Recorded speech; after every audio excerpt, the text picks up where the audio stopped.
wa sahbihi wa mawalah wala haula wala quwata illa billah amma ba'd. Ikhwan sekalian, Bapak Ibu yang dimuliakan Allah, Assalamualaikum warahmatullahi wabarakatuh. Ya, pertama kami mohon maaf ya atas keterlambatannya, dikarenakan subhanallah kita start dari jam 5.30 ya.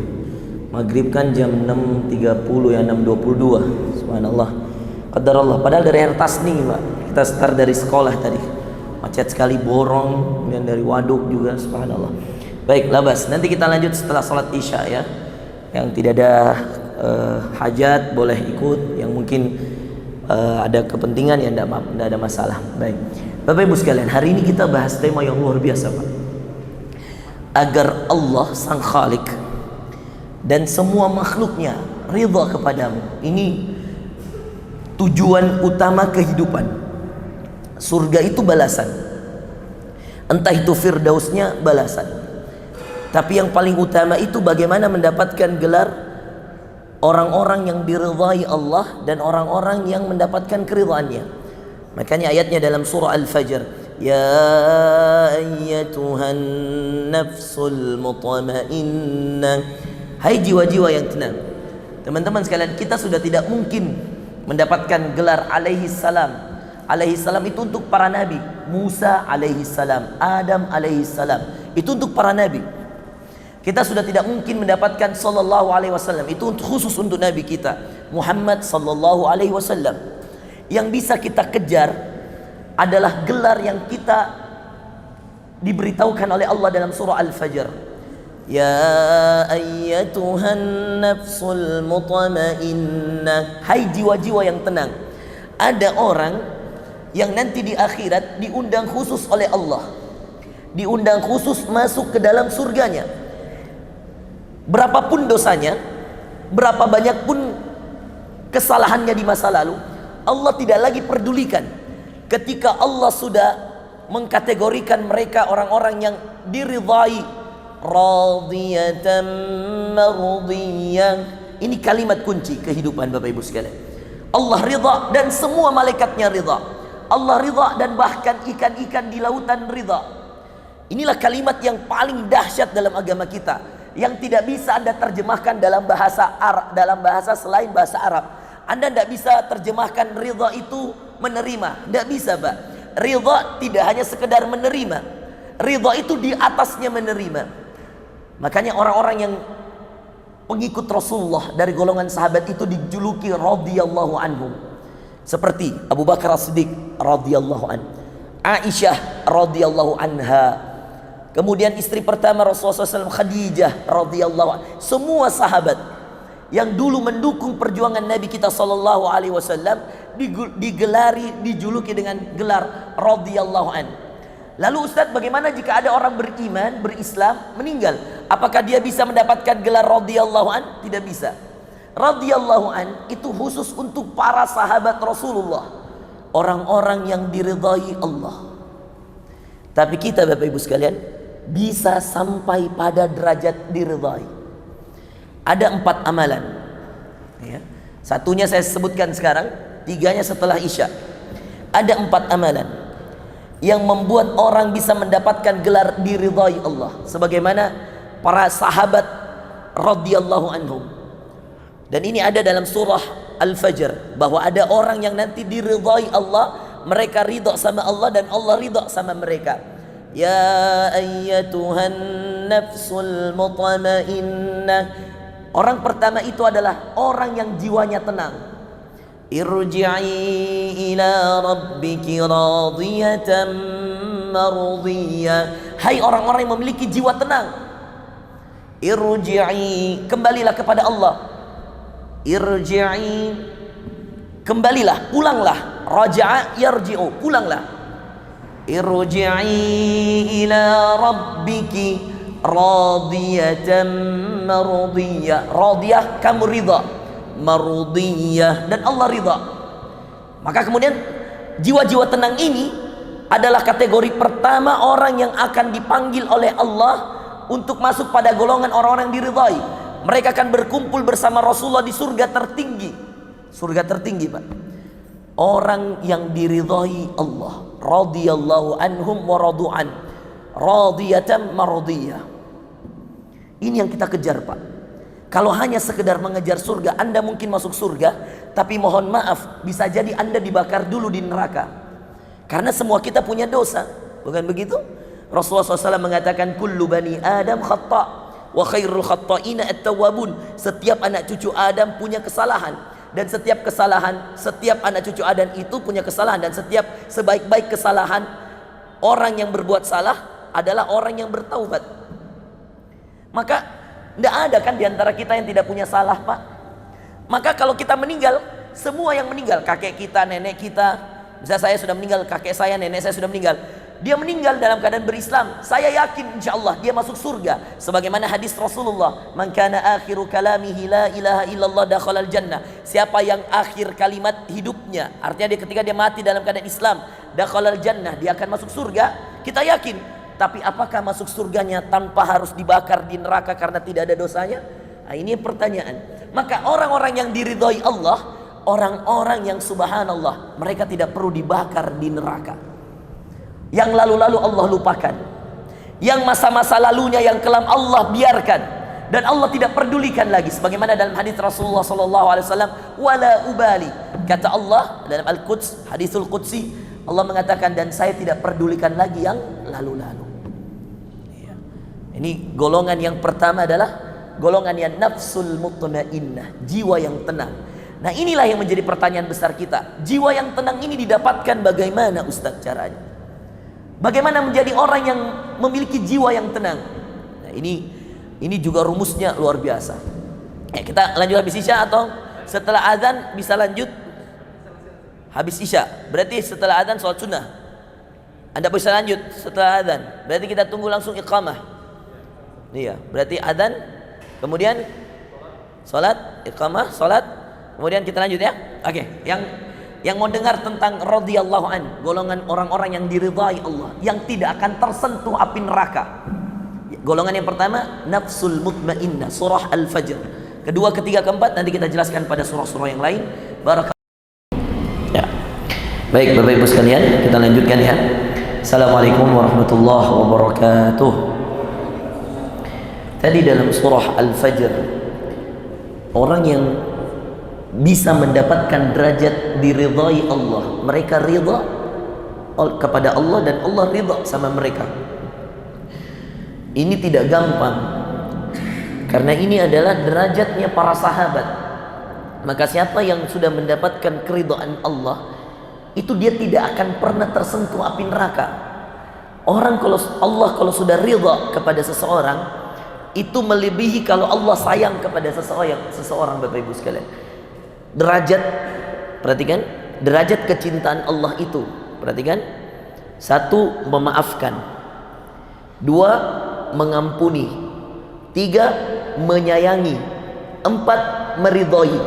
Dari mana Ustadz ayatnya? Al-Baqarah ayat terakhir. Ini ayat favorit Rasulullah kalau sholat tahajud, selain surah Ali Imran. Rasulullah sering membaca dua ayat terakhir dalam surah Al-Baqarah. Mulai dari amanar rasulu bima sampai seterusnya. Kemudian la yukallifullahu nafsan illa wus'aha. Itu kata Rasulullah, siapa yang membaca dua ayat terakhir dalam surah Al-Baqarah, maka kalau dia baca pada salat malamnya, dia seakan-akan salat malam sepanjang malam. Jadi kita baca ini dua rakaat. Contoh dua ayat ini pada salat tahajud 2 rakaat, itu kita seakan dihitung seperti sholat malam sepenuhnya. Itu doa terakhir dalam surah Baqarah. Lihat penutup doanya, la yukallifullahu nafsan illa wus'aha. Allah tidak membebani seseorang kecuali sesuai kemampuannya. Laha ma kasabat wa 'alaiha maktasabat. Baginya pahala kalau dia beramal soleh. Wa 'alaiha maktasabat, baginya hukuman kalau dia bikin dosa. Terus doa, Rabbana la tu'akhidna in nasina aw akhtana. Ya Allah, jangan engkau hukum kami jika kami lupa atau kami berbuat salah. Satu. Doa kedua, Rabbana wa la tahmil alaina isran kama hamaltahu ala alladhina min qablina. Ya Allah, jangan kau bebani kami dengan beban yang kami tidak mampu menanggungnya ya Allah. Terakhir, doa yang terakhir, Rabbana, ya Tuhan kami, wala tuhammilna ma la taqata lana bih. Ya Allah, jangan kau berikan kami masalah, jangan engkau berikan kepada kami sesuatu yang kami tidak mampu melakukannya ya Allah. Jangan kamu bebani kami dengan sesuatu yang kami tidak mampu mengerjakannya. Terus susunan, perhatikan susunan ya. Lihat, susunan Allah, susunan perasaannya Allah. Nah ini cerita perasaan. Kan kita sesama manusia ada perasaan. Saya sayang sama murid-murid saya sayang sama anak saya sayang dengan jamaah saya. Itu perasaan Pak. Sekarang Allah punya perasaan. Perasaannya Allah itu kalau diibaratkan dalam surah ini, dalam ayat ini, perhatikan. Pertama, Allah kepada hambanya paling rendah. Allah mengatakan, wa'fu anna, maafkan kami. Allah maafkan. Perasaan pertama Allah kepada hamba itu Pak, Allah maafkan. Sudah dimaafkan. Dimaafkan belum tentu diampuni. Perhatikan, dimaafkan belum tentu diampuni. Wa'fu anna, maka derajat selanjutnya. Jadi hamba, perasaan Allah memaafkan. Oke, Allah maafkan. Ada tingkatan kedua, waghfir lana, ampuni kami. Diampuni. Orang yang dimaafkan belum tentu diampuni. Waghfir lana, derajat ketiga Pak. Ini Al-Baqarah ayat terakhir. Warhamna, sayangi kami. Kalau disayang, orang yang sudah disayang sama Allah pasti diampuni, pasti dimaafkan. Paham ya? Ini derajat terakhir Pak. Tapi ada di atas disayangi. Nah, ini yang paling berat. Ini yang kita mau bahas ini. Ini yang kita sebutkan dengan 4 sifat ini. Kalau anda punya ini, Masya Allah. Nafsul mutmainnah yang pertama, Al-Fajr ayat ke-28. Nanti Al-Bayyinah ayat ke-8. Namanya liman khasyiya rabbah. Nanti itu yang kedua. Tapi sebelum itu kita lihat ini Al-Baqarah. Lihat ya. Derajat pertama, wa'fu anna, maafkan kami. Dimaafkan. Waghfir lana, ampuni kami. Diampuni. Tapi belum tentu disayang. Lalu kita minta lagi yang ketiga, warhamna, sayangi kami ya Allah. Anta maulana, engkau pelindung kami ya Allah. Fansurna 'alal qaumil kafirin, maka menangkan kami dari orang-orang kafir. Di sini tidak disebutkan warda anna. Tahu warda? Ridha. Karena di atas sayang ada yang lebih dari itu. Menjadi hamba bukan hanya disayang, bukan hanya dimaafkan, bukan hanya diampuni, bukan hanya disayangi, tapi yang paling tinggi Bapak Ibu sekalian, menjadi hamba yang diridhai. Ini yang kita mau bahas Pak. Makanya kalau anda mau menjadi hamba yang diridhai, kunci pertama Al-Fajr ayat 28. Radiyatan mardiyah. Ayat 27-nya, ya ayyatuhan nafsul mutmainnah. 26-nya, 27-nya, irji'i ila rabbiki radiyatan mardiyah. Bapak Ibu sekalian, mau jadi orang diridhai, tips pertama, nafsul mutmainnah. Jadikan jiwa yang tenang. Jiwa yang tenang bisa dibentuk dengan 3 hal. Ada 3 amalan membuat anda bisa mendapatkan gelar jiwa yang tenang. Saya percepat aja ya Bapak Ibu sekalian, biar kita bisa istirahat segera. 1, jiwa yang tenang itu dibutuhkan dengan banyak zikir. Jawabannya ada dalam surah Ar-Ra'd ayat 13. Alladzina amanu wa tatma'innu qulubuhum bidzikrillah. Ala bidzikrillahi tatma'innul qulub. Kata Allah, kalau anda mau jadi nafsul mutmainnah, Ustaz, bagaimana caranya saya bisa jadi orang yang kalau meninggal jiwa saya itu dijadikan jiwa yang tenang, nafsul mutmainnah, meninggalnya husnul khatimah. Gimana caranya? Pertama, jadilah orang yang banyak zikirnya. Karena zikir ini subhanallah dari zaman Zakaria, dari zaman Musa, dari zaman Ibrahim sudah dijadikan senjata pamungkasnya para nabi, zikirnya pada Allah. Semua nabi Bapak Ibu sekalian punya zikir. Nabi punya cara mereka mengingat Allah, ada zikirnya. Ibrahim mengatakan hasbunallahu wa ni'mal wakil, ni'mal maula wa ni'man nasir. Yunus mengatakan la ilaha illa anta subhanaka inni kuntu minadh dhalimin. Ini Yunus. Zakaria mengatakan ketika kemudian Allah menguji dia tidak punya anak, apa yang dia katakan? Rabbi la tadharni farda wa anta khairul warithin. Lalu kemudian Nabi Sulaiman punya zikirnya. Apa zikir Nabi Sulaiman?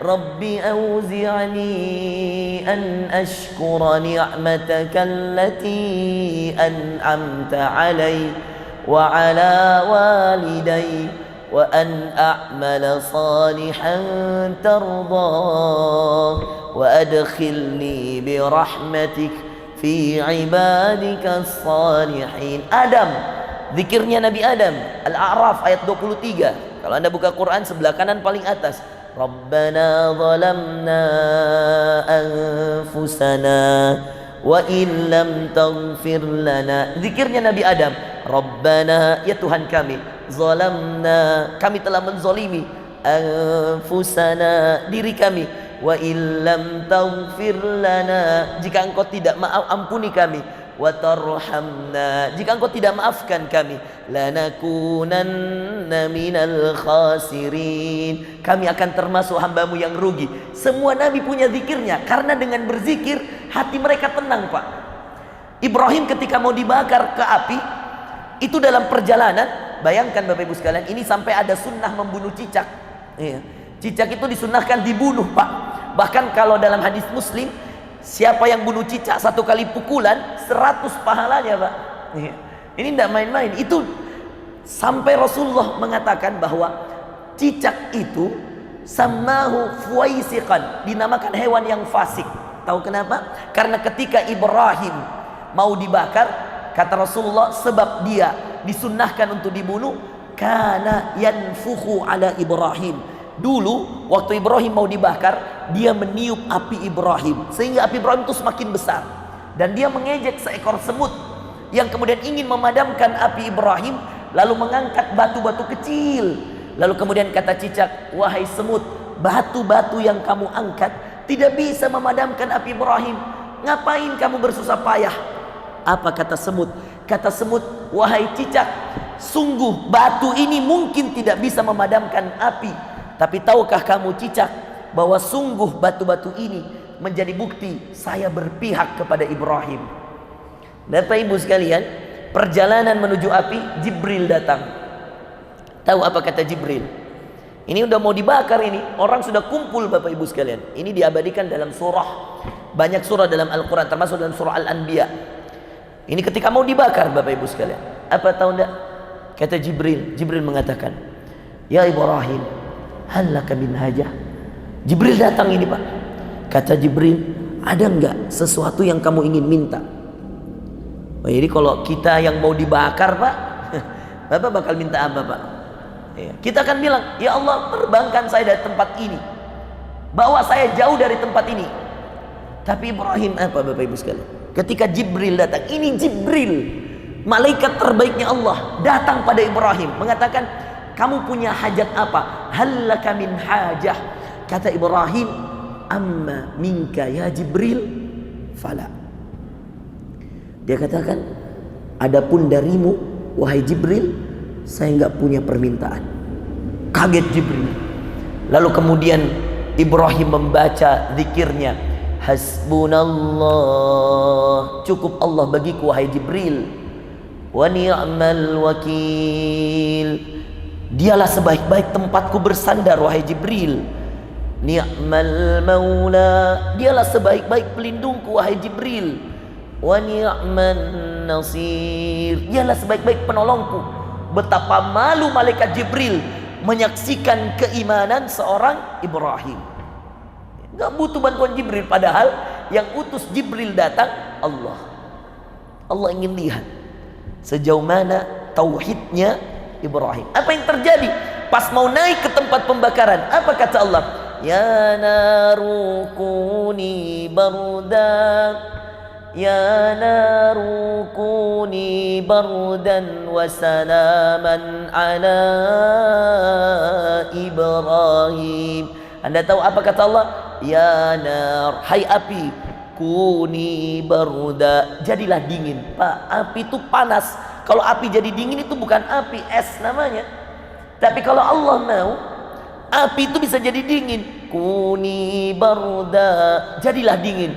Wassalaman ala Ibrahim, dan jadilah penyelamat untuk Ibrahim. Tahukah Anda, dikiranya Ibrahim sudah mati di dalam api, Bapak Ibu sekalian. Sebagian orang sudah pulang, dia seperti kedinginan di dalam api. Inilah kuasanya Allah, tauhid. Maka jiwanya tenang, Pak. Kenapa jiwanya tenang? Bergantungnya hanya pada Allah, bersandarnya hanya pada Allah. Makanya tadi saya katakan, setiap nabi itu punya cara mereka berzikir pada Allah. Amalan pertama yang membuat orang bisa mendapatkan jiwa yang tenang adalah zikir pada Allah. Amalan kedua, Bapak Ibu sekalian, yang membuat orang bisa menjadikan dirinya nafsul mutmainnah, tahu apa? Menjadikan akhirat sebagai tujuan. Kalau Anda masih menjadikan dunia sebagai tujuan, Anda tidak akan bisa tenang, Pak. Tiap hari mikir omset, tiap hari mikir untung, tiap hari mikir bisnis. Kalau dunia ini di hatimu, maka tidak akan pernah kau dapatkan gelar nafsul mutmainnah. Karena orang-orang yang bisa mendapatkan nafsul mutmainnah adalah orang-orang yang hatinya di akhirat, badannya di dunia. Makanya apa kata Rasulullah dalam doanya, Pak? Tahu doanya Rasulullah? Kata Rasulullah, Allahumma la taj'alid dunya akbar hammina wa la mablagha ilmina wa la tusallit alaina bidhunubina man la yakhafuka fina. Apa kata doa Rasulullah? Allahumma la taj'alid dunya akbar hammina. Ya Allah, jangan kau jadikan dunia ini tujuan kami, ya Allah. Makanya orang mau tenang, Pak, buang dunia, Pak. Dunia itu hanya sekedar tempat singgah, hanya sekedar tempat ibadah, hanya sekedar tempat hidup yang sementara. Bahkan kata Rasulullah sallallahu alaihi wasallam, sesungguhnya perumpamaan dunia dengan akhirat, kenikmatan dunia di sisi manusia dan dibandingkan akhirat di sisi Allah, kata Rasulullah SAW, hadisnya sahih, hanyalah seperti seorang di antara kalian yang memasukkan jari-jarinya, ini jari-jari, Pak, ke dalam lautan, bukan sungai, bukan danau, laut, kata Rasulullah, ke dalam lautan. Lalu dia mengangkat jari-jari itu, lalu apa yang menetes dari setiap jari-jarinya, itulah dunia untuknya, dan lautan itulah akhirat yang dijamin dan disiapkan oleh Allah. Sekecil itu dunia, Pak. Makanya semua orang yang cari dunia meninggal dan dunianya belum puas. Saya ulang, semua yang cari dunia, jabatan, kekayaan, wanita, kerajaan, kekuasaan, semua yang cari dunia, dunianya sudah habis dan dia belum puas dengan dunia itu. Tidak ada ujungnya dunia. Makanya dalam hadis yang lain Rasulullah SAW mengatakan, andaikan kamu berikan satu gunung emas, Pak. Saya pernah ke NHM, Nusa Halmahera Mineral di Gosowong sana. Itu ustadz-ustadz, masya Allah, yang diundang di sana itu ustadz-ustadz nasional semua, Ustadz Adi Hidayat, Ustadz Abdul Somad, banyak ustadz-ustadz terkenal di sana diundang sana. Saya pernah diundang, Pak. Dari Makassar Ternate pesawat, dari Ternate ke Halmahera helikopter. Sampai di sana saya dibawa ke tempat penambangan emas, punya Australia, tapi ada saham pemerintah. Anda tahu Pak, saya melihat emas Pak yang diambil, diangkut pakai truk. Saya katakan ini dibawa kemana? Dia katakan diolah, habis itu dikirim ke Australia Ustaz. Saya katakan subhanallah. Lalu dia bawa, kasih lihat saya terowongan. Dia katakan Ustaz ini terowongan, kalau Ustaz masuk dari sini keluar di ujung sana. Saya bilang berapa kilo Pak? Dia katakan 58 kilo. Terowongan Pak, emas semua. Subhanallah. Bapak Ibu sekalian, sampai ada sebuah tempat itu katanya kayak bukit, emas semua Pak. Sekarang kan bukit itu ke atas Pak, ini tidak, bukitnya sudah ke bawah. Sudah begini Pak, kayak Freeport begitu kira-kira, sudah ke bawah begini. Dia katakan Ustaz sudah 15 tahun dulu begini Ustaz, sekarang begini. Saya katakan emas semua. Dia bilang emas. Saya bilang tidak ada ke 1 kilo saya bawa pulang ke Makassar. Dia bilang tidak ada Ustaz, tidak bisa. Saya bilang Pak, kalau saya ceramah di toko tas, pulang bawa tas. Pernah saya ceramah di jamaah saya yang punya berhektar-hektar beras, pulang bawa beras. Masa saya ceramah di tempat emas tidak bawa emas? Ketawa saja dia. Dia katakan seandainya punya saya Ustaz, saya kasih Ustaz. Tapi saya tuh baleki ketika itu. Saya katakan Pak, tidak perlu. Kata Rasulullah SAW, andaikan manusia itu diberikan 1 gunung emas, maka percaya kata Rasulullah, sebelum habis ini gunung emas, dia sudah minta gunung emas yang lain. Saya ulang Pak, kata Rasulullah Nabi kita Sallallahu Alaihi Wasallam, andaikan kamu berikan kepada manusia 1 gunung emas, belum habis ini gunung emas, dia sudah minta gunung emas yang lain. Menandakan apa Pak? Tidak ada ujungnya ini dunia Pak. Makanya orang mau mengatakan Ustaz saya mau tenang, sholat khusyuk Ustaz, bisa nangis kalau sholat, bisa nangis kalau ngaji, bisa nangis kalau umrah, bisa nangis kalau doa. Kenapa saya susah menangis Ustaz? Saya katakan sederhana Pak, selama dunia masih di hati susah menangis Pak.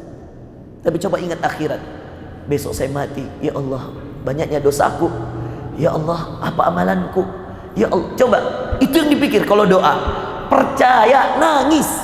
Ingat dikubur, ya Allah besok-besok saya dikubur, kakek saya sudah dikubur, nenek saya sudah dikubur, mungkin ada orang tua saya sudah dikubur, bapak saya sudah dikubur, saya juga akan dikubur. Ya Allah apa yang saya bawa, ya Allah.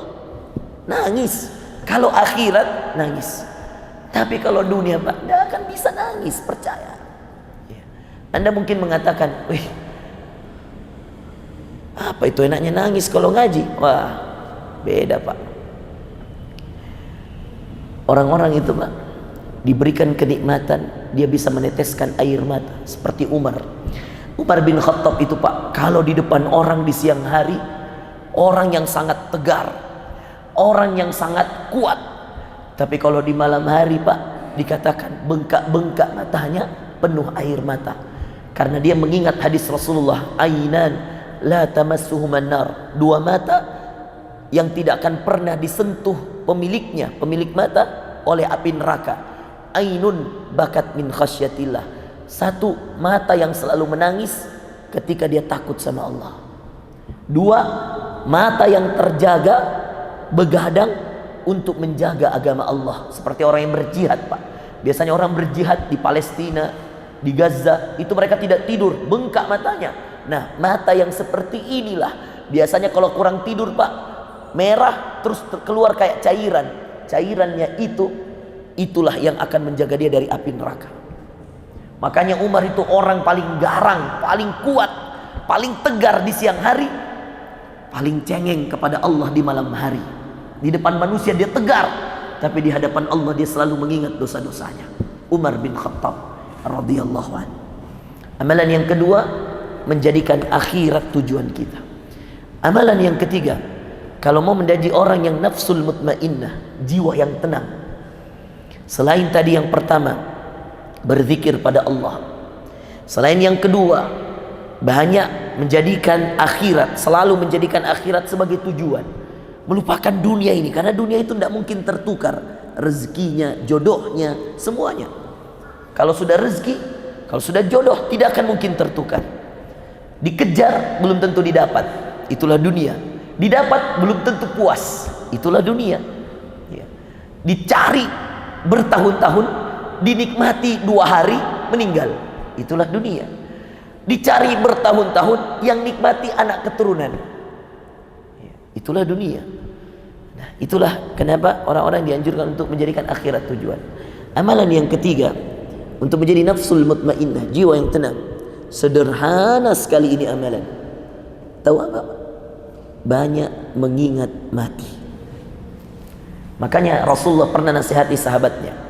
Kata Rasulullah depan semua sahabatnya, satu nasihat untuk kalian, kalau kalian lakukan, kalian akan menjadi orang-orang akhirat.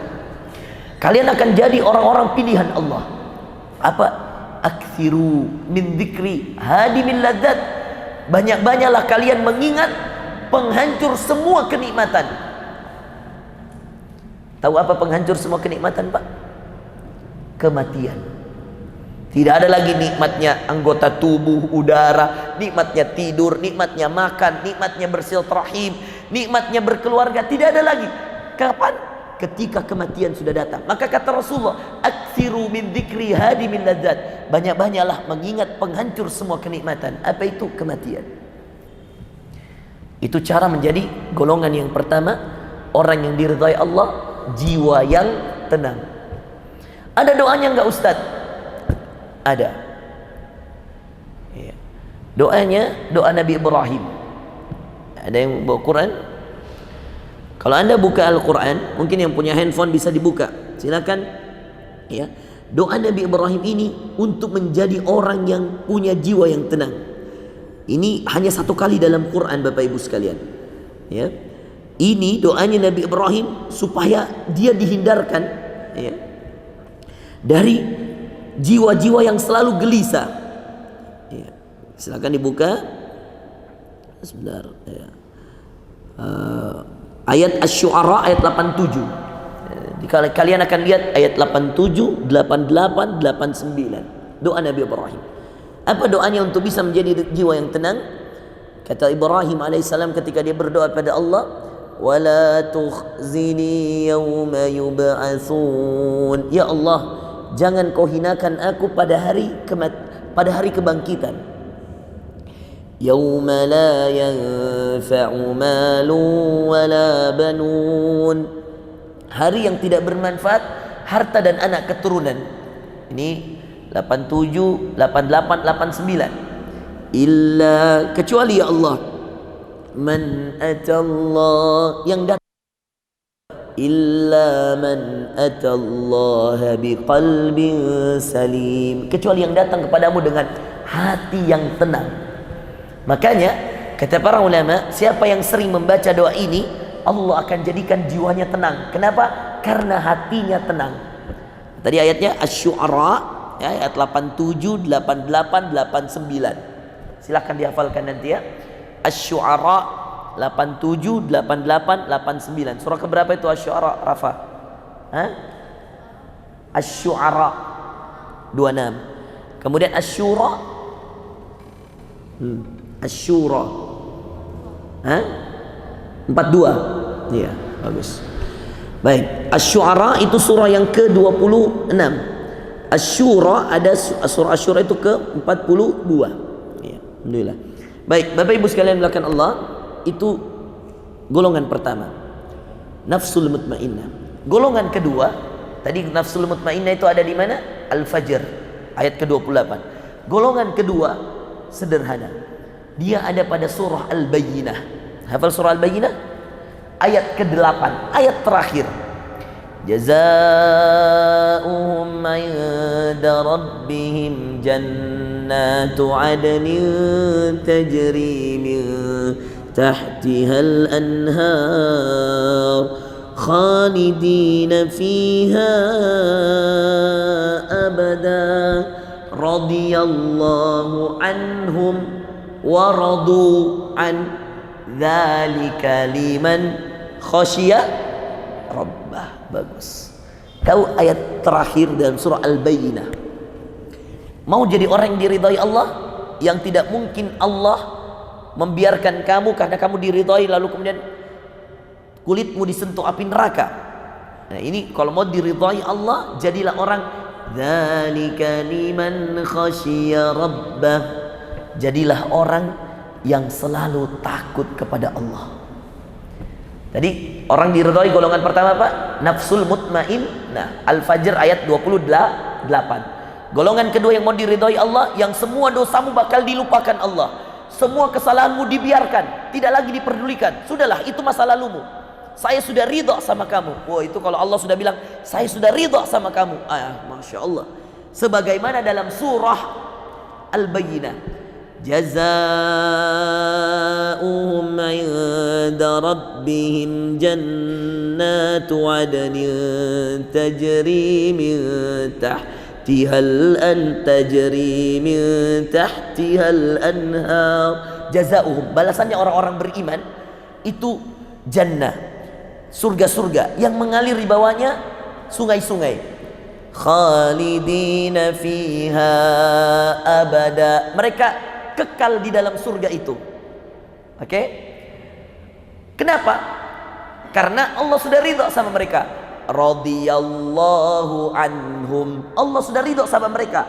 Wa radu'an, dan mereka ridha sama Allah. Allah ridha sama mereka karena mereka ridha sama Allah. Gimana caranya Ustaz menjadi orang yang diridhai Allah yang kedua? Dzalika liman khasyiya rabbah. Itu karena mereka dulu orang yang paling takut sama Allah. Bapak Ibu sekalian, semua amalan, perhatikan ya, semua amalan yang membuatmu bisa jatuh pada dosa, kamu bisa lakukan dosa itu, dan kamu tidak lakukan.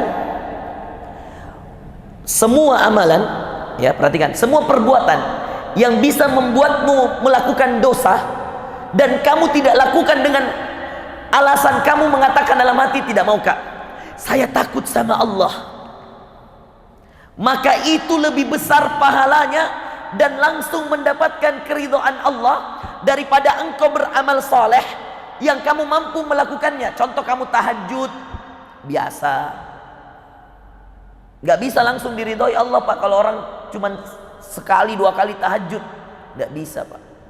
Tapi kalau Anda meninggalkan perbuatan dosa di saat perbuatan dosa itu kamu mampu lakukan, maka percaya kamu akan menjadi orang yang diridhoi Allah. Contoh Yusuf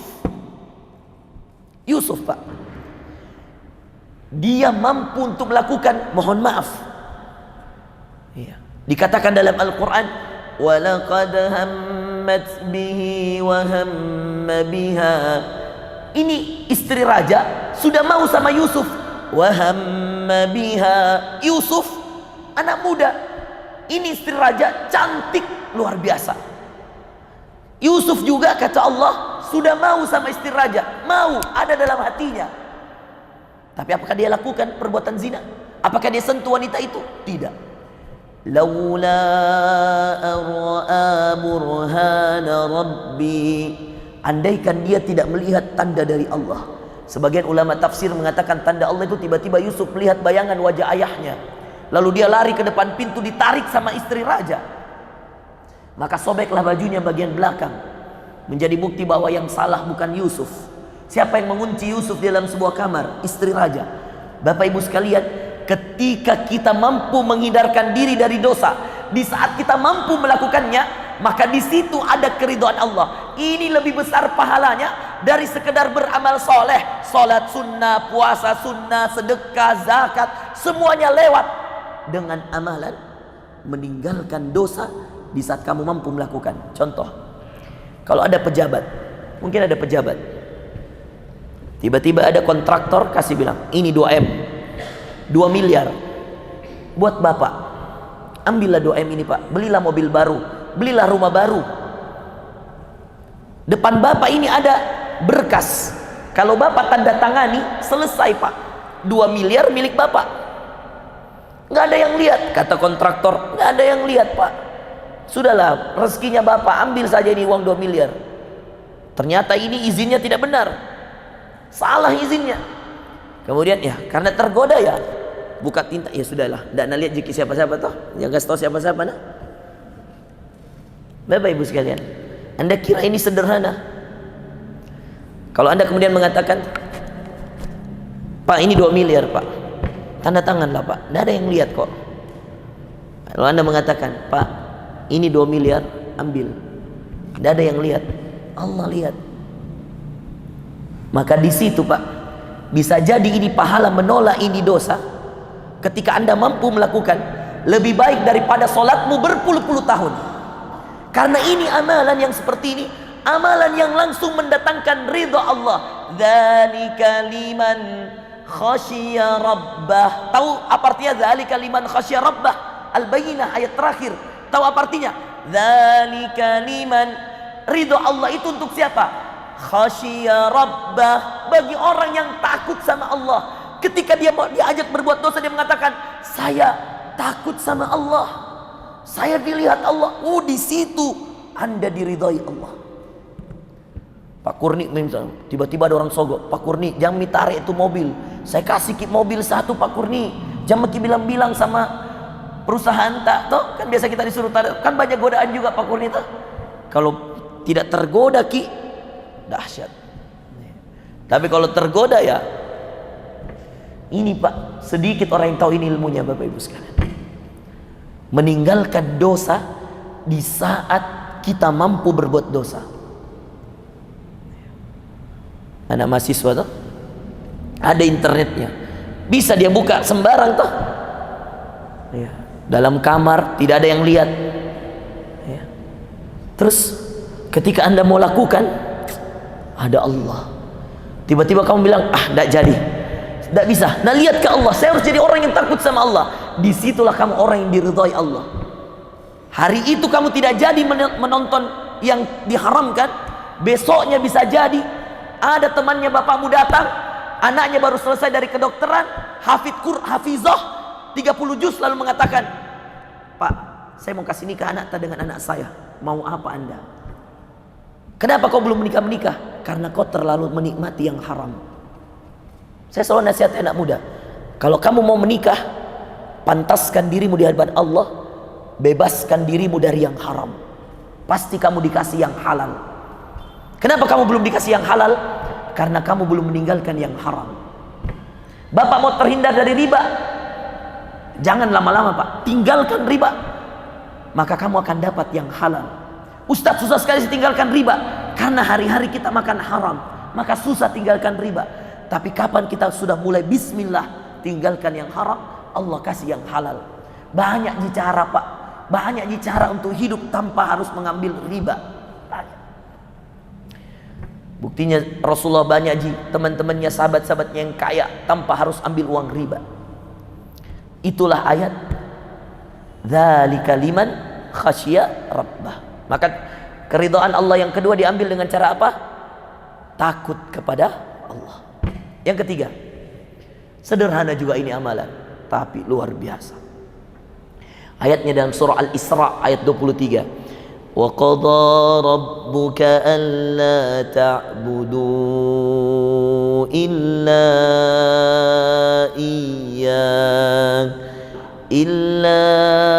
إِيَّاهُ وَبِالْوَالِدَيْنِ إِحْسَانًا. Alamin hafalkah? Alamin hafal? Coba sini, mau nggak Bang Haji ya? وَقَضَى رَبُّكَ أَلَّا تَعْبُدُوا إِلَّا. Sudah hafal toh? Al-Isra ayat 23 toh? Mau ngaji sini? Nah, malu-malu. Baik, Bapak Ibu sekalian, keridhaan Allah yang ketiga Pak. Kalau mau diridhai Allah, ayatnya ini. Satu-satunya Pak amalan di muka bumi Allah, ibadah yang tidak bisa ditawar, tidak ada keringanan. Salat Pak, kalau saya tidak bisa wudhu karena ada luka bakar misalkan, maka saya boleh tayamum. Kalau saya tidak bisa berdiri karena saya di opname, saya bisa sholat duduk. Kalau tidak bisa duduk, saya bisa tidur. Tidak bisa tidur Pak, tidak bisa bergerak ketika tidur. Misalnya ada orang sudah sakaratul maut, dia bisa dengan isyarat. Sholat. Puasa apa lagi? Kalau Anda safar, perjalanan ke Bone, perjalanan ke Bulukumba, Anda boleh batalkan puasa Pak, ganti di hari yang lain. Kalau ibu hamil, boleh batalkan puasa, nanti ganti hari yang lain atau bayar fidyah. Kalau Anda sakit, Anda boleh batalkan puasa, muntah batalkan puasa, silahkan. Zakat, kalau Anda belum mampu, tidak apa-apa, tidak usah keluarkan zakat. Misalkan tiba-tiba ibunya harus operasi, mestinya ini harus bayar zakat. Sebelum jatuh tempo bayar zakatnya, sebelum dihitung haul zakatnya, ibunya operasi, maka dibayarkan uang operasi ibu, maka tidak ada lagi kewajiban zakat. Haji apalagi Pak? Haji kan bagi yang mampu. Kalau nggak mampu nggak apa-apa Pak. Tapi yang tidak bisa ditawar di dunia, berbakti sama orang tua. Makanya ini ayatnya Al-Isra ayat 23. Satu-satunya ibadah diikatkan langsung dengan menyembah Allah. Wa qadha rabbuka alla ta'budu, dan Allah telah menetapkan kepada kalian, jangan kalian menyembah kecuali pada Allah, illa iya, kecuali sama Allah. Terus wabil walidaini ihsana, dan agar kalian berbakti kepada kedua orang tua. Allah tidak katakan jangan syirik dan sholat. Sholat nanti masih bisa nih ini. Puasa nanti. Ini dulu. Wabil walidaini ihsana. Kenapa? Karena orang yang bagus sholatnya tapi tidak berbakti sama orang tua, tidak ada gunanya sholatnya. Orang yang rajin puasa Pak, puasa Daud Pak, sehari puasa sehari tidak. Kata Rasulullah, afdhalus siyam siyamu Daud. Inilah sebaik-baik puasa sunnah, puasa Nabi Daud. Tapi ibunya, ayahnya itu mengutuk dirinya. Dia katakan itu anak durhaka. Tidak ada satupun puasanya akan diterima Allah. Tidak ada. Anak kaya raya tapi ibunya kesulitan, tidak akan bahagia seumur hidup. Percaya sama saya Pak. Makanya ayatnya Al-Isra ayat 23 ditambah dengan hadis Rasulullah, ridallah fi ridal walidain. Anda mau dapat ridhonya Allah, bahagiakan orang tua. Kata Allah, kata Rasulullah, ridallah, mau dapat ridhonya Allah, fi ridal walidain, ada pada ridho orang tuamu. Kalau ibumu sudah bilang, nah saya ridhain kita, kerjakan. Pergilah ke pesantren menghafal Quran, nak. Ibumu sudah ridha, cari itu keridhaan. Ibumu sudah mengatakan, bismillah nak, kerja maki ini nak, bismillah, lakukan ini. Selama itu kebaikan, maka percaya sama saya, Allah menyertaimu di setiap yang kau lakukan untuk keridhaan ibumu. Bapak ibu sekalian, saking dahsyatnya ini, sedikit lagi ya, saking dahsyatnya ini keridhaan kepada ibu, ada seorang anak muda dari Yaman, sampai Rasulullah mengatakan, wahai Umar, cari itu anak muda dan minta dia supaya dia berdoa pada Allah agar Allah mengampunimu wahai Umar bin Khattab. Kata Umar, kenapa ya Rasulullah? Lau aqsama 'alallahi la abar. Kata Rasulullah, andaikan dia bersumpah, andaikan dia berdoa kepada Allah, maka semua doanya pasti diterima Allah. Anak muda dari Yaman. Siapa namanya? Siapa? Pinter. Santri mana ini? Akil, Masya Allah. Siapa namanya? Uwais Al-Qarni. Itu Uwais Al-Qarni, tahu apa yang dia lakukan? Dia berbakti sama ibunya Pak. Bahkan dia hajikan ibunya dalam keadaan digendong dari Yaman. Setiap kali ada orang mau ke Mekah, Umar cegat. Afikum Uwais, ada nggak Uwais di sini? Nggak ada, lewat. Afikum Uwais, lewat. Afikum Uwais, lewat. Nggak ditemukan. Nanti meninggal ibunya, baru Uwais masuk Mekah lagi. Setelah itu haji, bayangkan itu amalannya.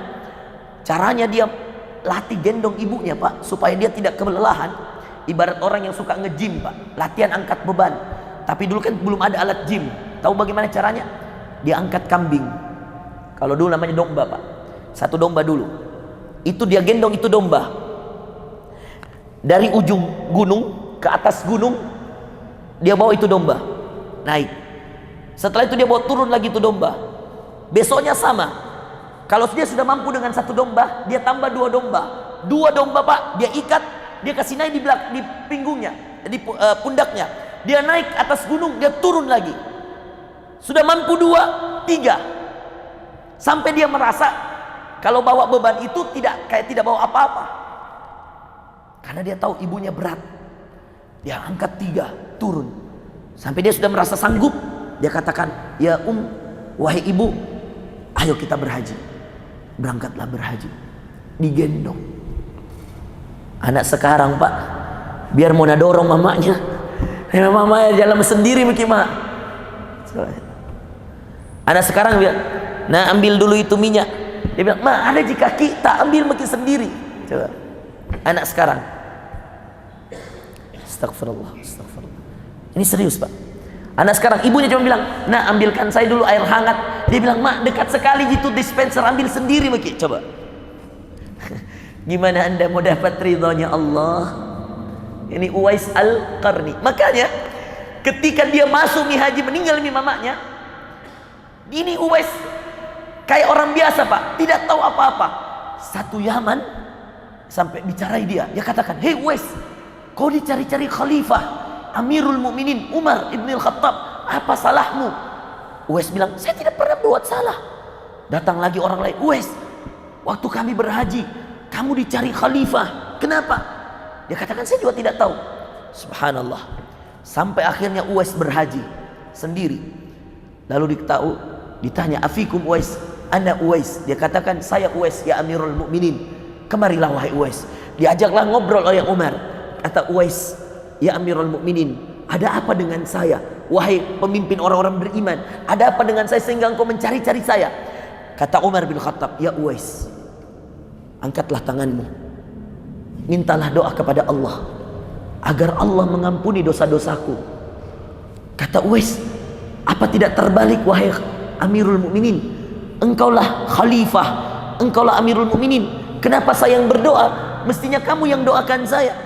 Apa kata Amirul Mukminin Umar bin Khattab? Kata Umar bin Khattab, "Ya Uwais, inni sami'tu Rasulullah sallallahu alaihi wasallam yaqul." Saya mendengar dengan lisannya Rasulullah langsung.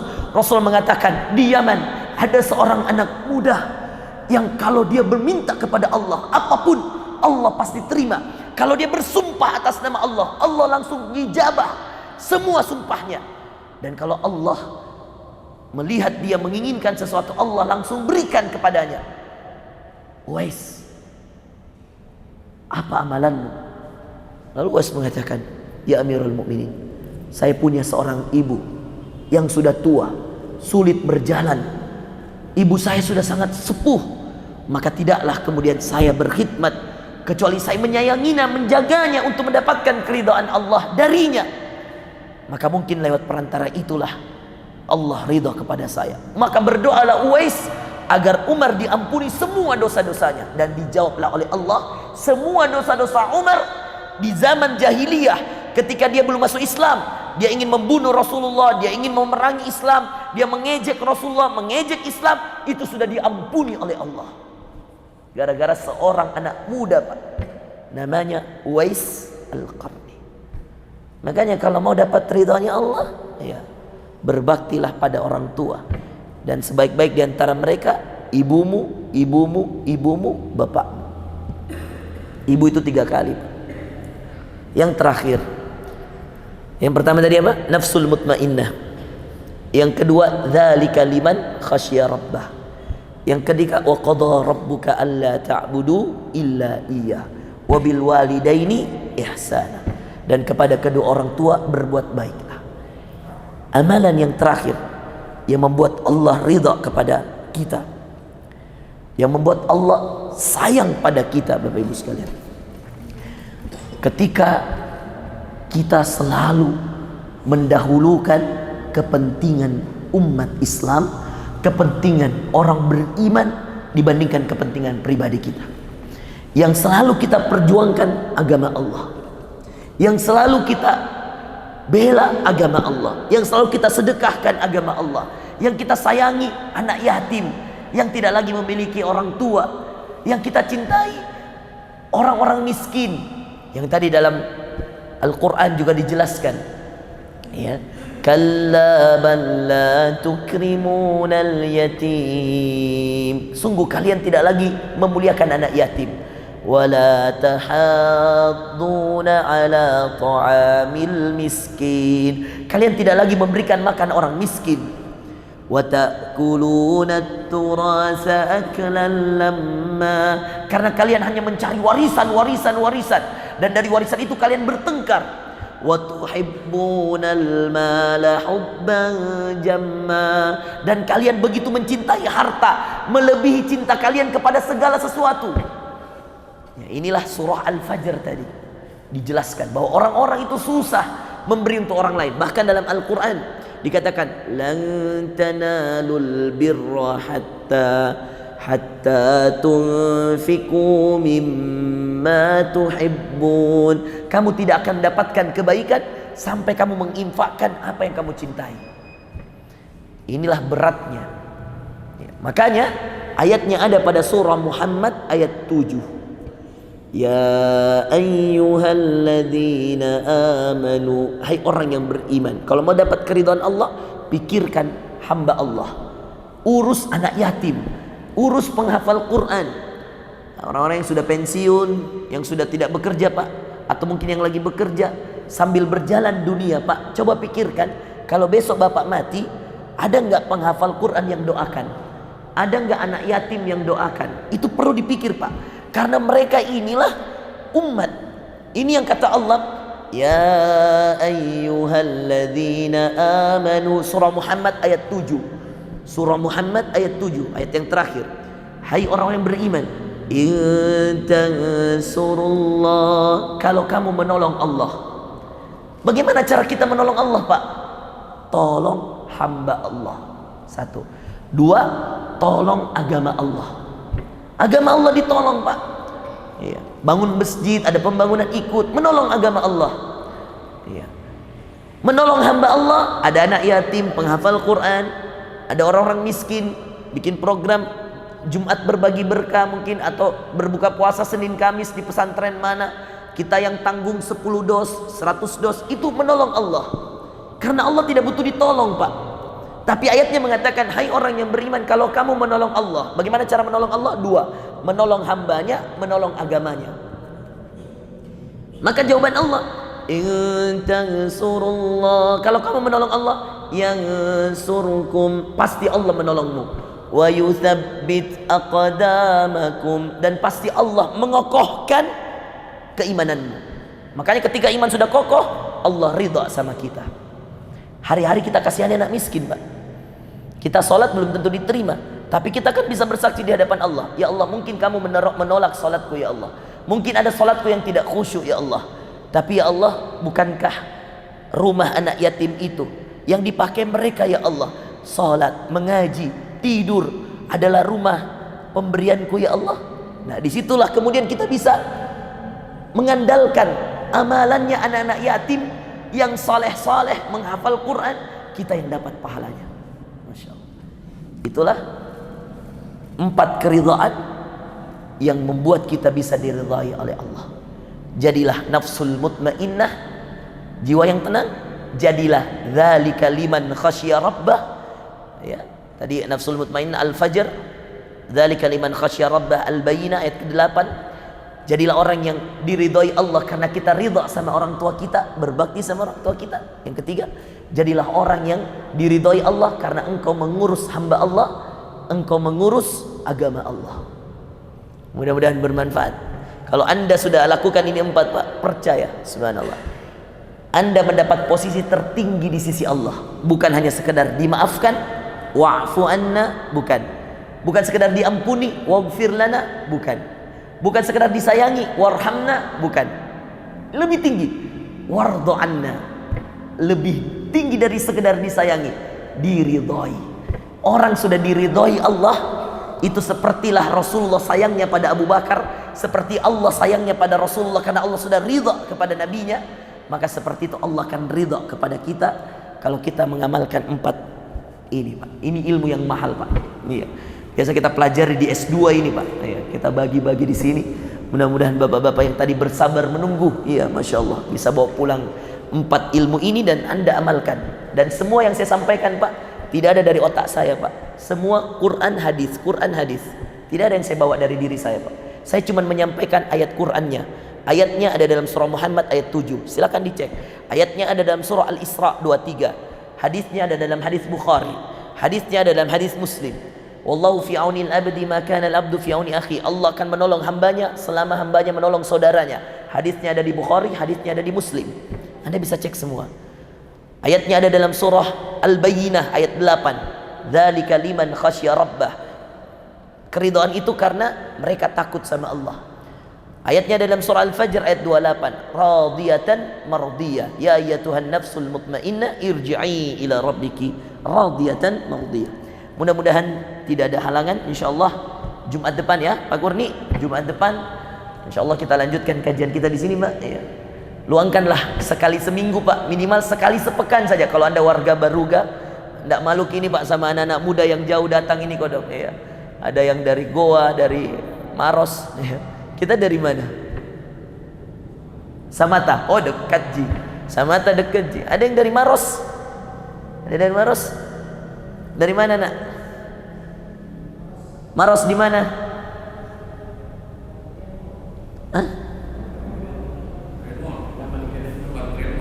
Jauh itu. Oh, Grand Mall. Oh, Grand Mall tidak terlalu jauh. Iya. Goa, dari Goa ada Goa. Iya. Masya Allah. Iya. Semangat ya. Mudah-mudahan istiqamah semua, Nak. Iya. Setiap Jumat kita di sini insyaallah maghrib ke isya. Kalau kita ada halangan, mungkin macet dan seterusnya, ya kita lanjutkan seperti saat ini, ya. Insyaallah, Pak, mudah-mudahan kita istiqamah semua, saling mendoakan. Nanti saya cari pengganti kalau misalkan saya ke Jakarta atau ke Jogja, ya Pak Kurnia, dan saya cari ustadz yang bisa gantikan insyaallah. Jazakumullah khair, Bapak Ibu, ya, mudah-mudahan bermanfaat. Mari kita tutup dengan sama-sama membaca doa kafaratul majlis. Subhanakallahumma wa bihamdika asyhadu an la ilaha illa anta astaghfiruka wa atubu ilaik. Wa akhiru da'wana anil hamdulillahi rabbil alamin. Assalamualaikum warahmatullahi wabarakatuh.